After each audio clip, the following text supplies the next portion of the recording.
tin một khát em mày lâu đâm trả mò thì phốt đèn thì chuan hay mi zo ina kan kut pui chap char kut te kan lo mang zo le ta a chuan group sang ueme lama sang te khom pui kan nei zo chho le ta ki po kal vea vi te po kan nei lei thei lova wania chuan hei kham lama mu khom mangai le ta tilam zo hi ka hoenga nang ni pomen lo hoi pui ve le sam don ni he ka thilei turi ai du ania khang ho hun lai te in ta in an tram lai ai kha ne chon he tan thak chon tai zong tra me don ni thik pu sin hang ne won chu ti thak ba ngai kan tel lawang poni se e yang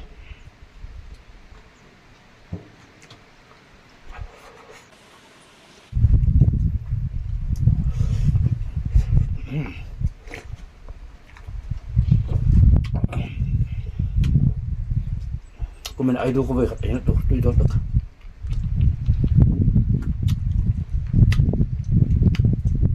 bắt thuốc đó tầm vóc đồ vàng cần là chua cả tôi thua mình giống cả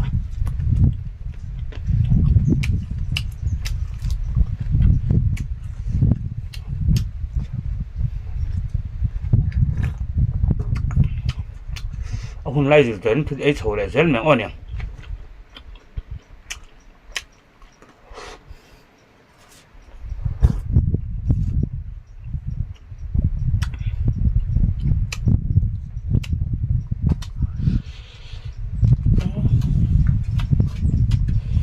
bây giờ có tài phân về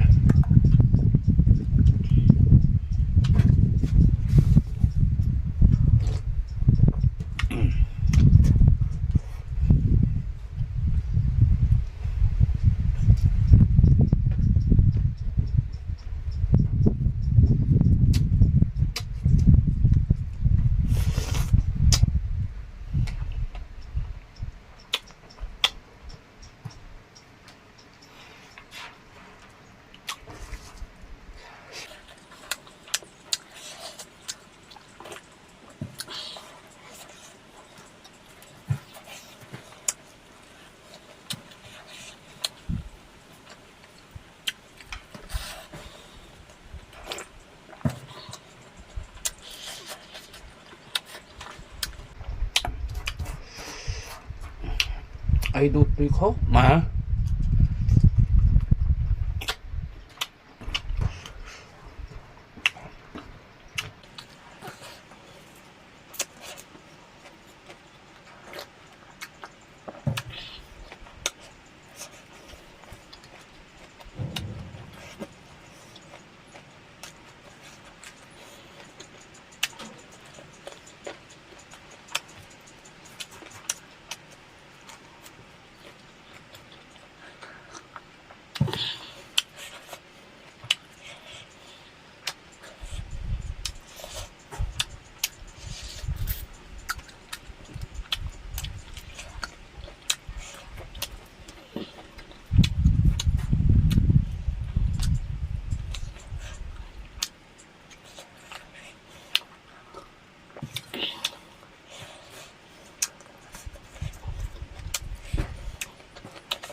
vẫn tùy chiếng ông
azik no ne khung thui be tui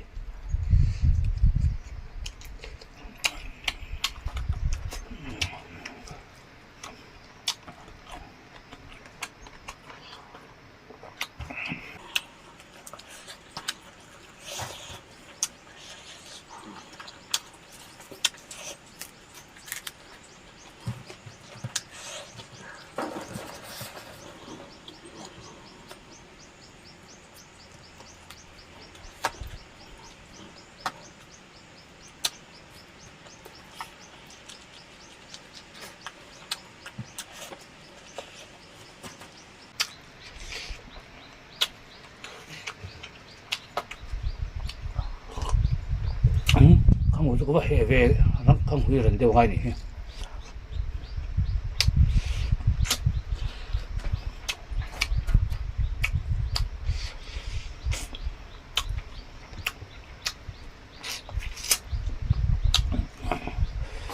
thằng lều nè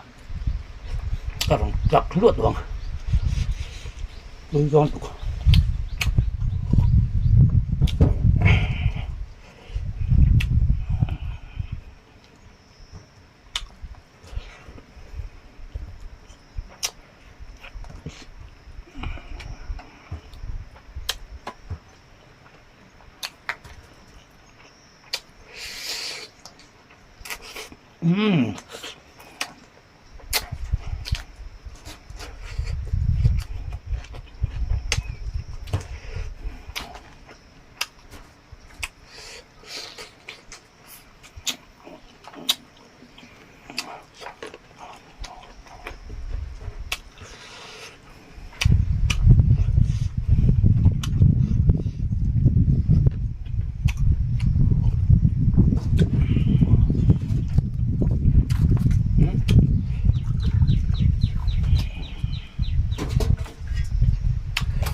tôi đã túng cắt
ai có phải rất nhiều một dòng hình nè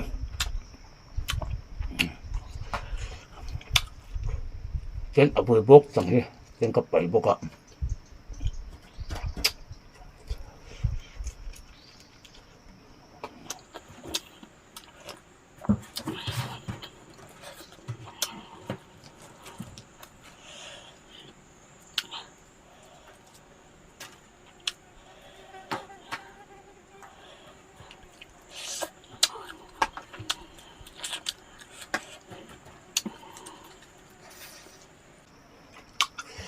rất tốt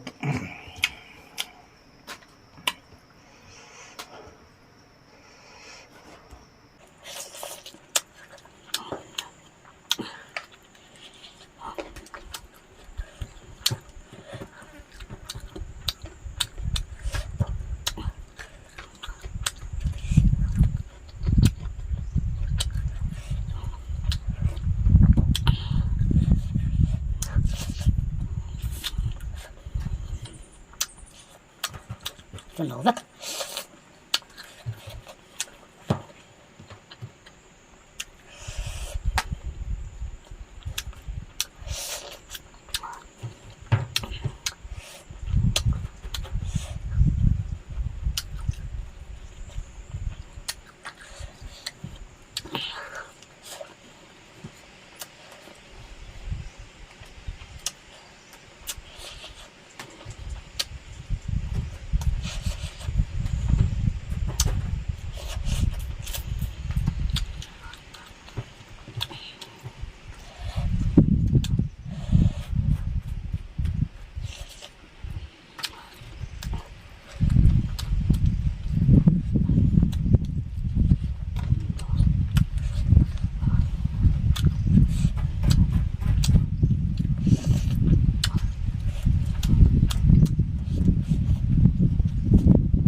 phản nạc lành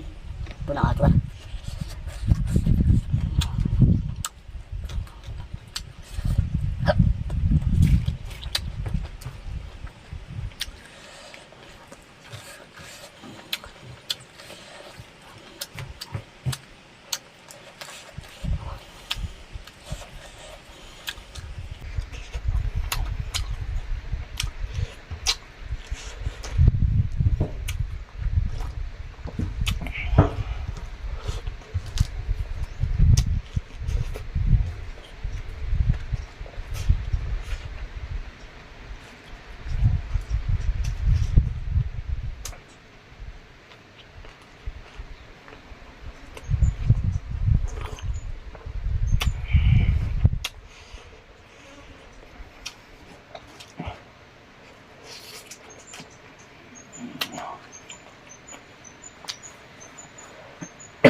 hết chồng ta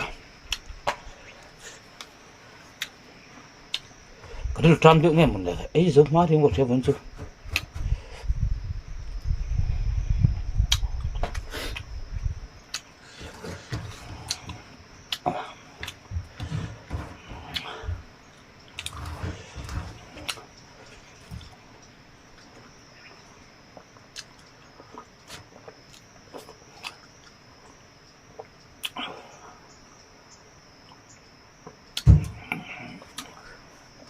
bố lẻ phiêu mẹ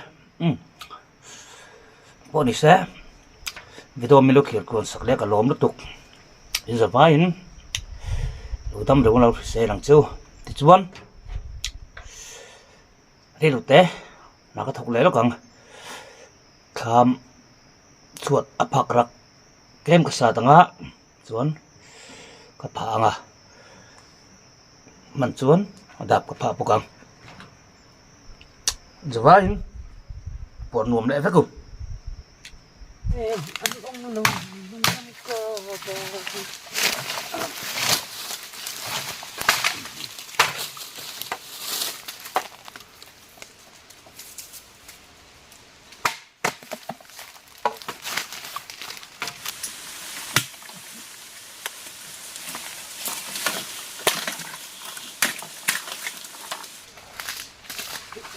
sa hồ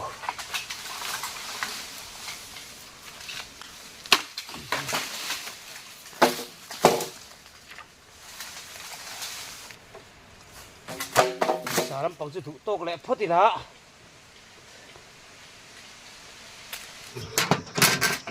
phak rak tu lam pang te le la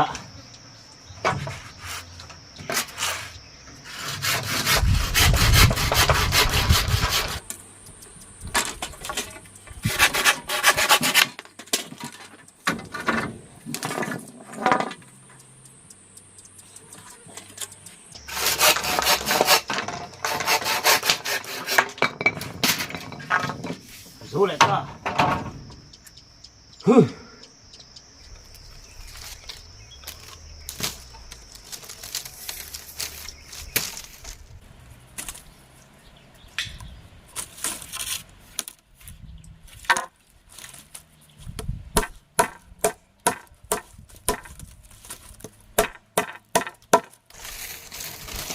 cái lỗ tầm xuống vào nghe chúng tôi phút tăng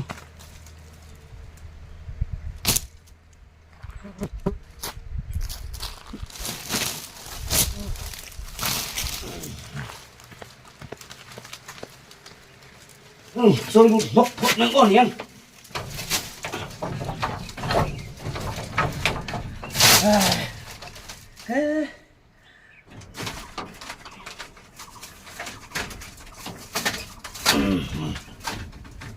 จะโดนขับเลย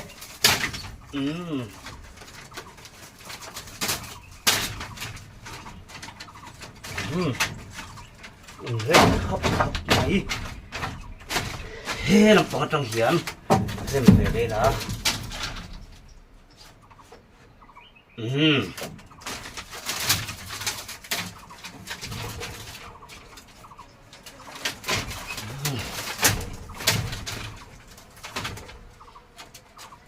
อ๋อ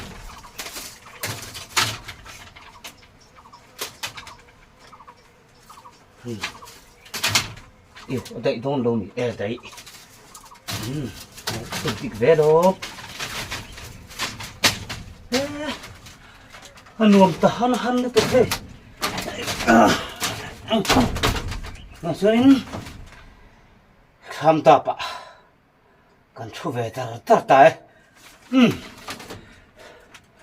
cái thì không phải là cái video này thấy cho đi post rồi xe giờ vậy mèo tháo là đồ đâm về đằng chú